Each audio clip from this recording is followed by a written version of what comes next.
Wakil Wali Kota Palembang Fitrianti Agustinda yang didampingi oleh Dirut PD Pasar Palembang Jaya, Kepala Dinas Perdagangan Kota Palembang serta Kepala Dinas Koperasi dan UKM Kota Palembang melaksanakan peresmian Pasar Baru Talang Jambe Palembang yang berada di Jalan Padat Karya Kelurahan Talang Jambe. Selain meresmikan Pasar Baru Talang Jambe, Wakil Wali Kota Palembang juga secara langsung menyerahkan sejumlah bantuan sembako kepada masyarakat di kawasan ini.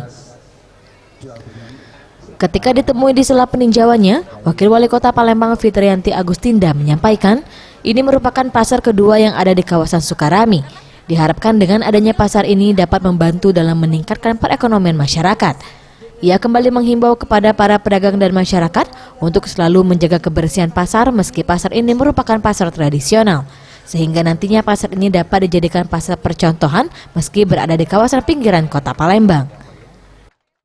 Dengan hadirnya Pasar Talang Jambe di Kelurahan Sukarami ini akan tambah meningkatkan perekonomian masyarakat Kota Palembang. Tapi ada satu harapan yang saya titip kepada Dirut PD Pasar dan juga seluruh masyarakat Kota Palembang dimanapun berada untuk terutama para pedagang menjaga kebersihan. Akan berkembang kita resmikan. Sementara itu, manajer operasional Pasar Talang Jambe Wulan menjelaskan pasar ini sendiri sudah beroperasi sejak 6 bulan lalu. Untuk kapasitasnya, pasar ini memiliki 94 kios dan 74 lapak. Dan hingga saat ini sudah terdapat 50 orang pedagang yang sudah berdagang di pasar ini.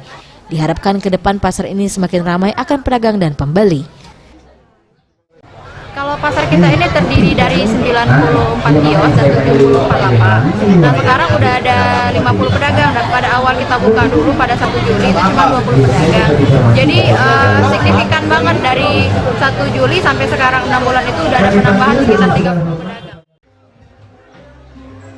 Tim Liputan Sriwijaya TV.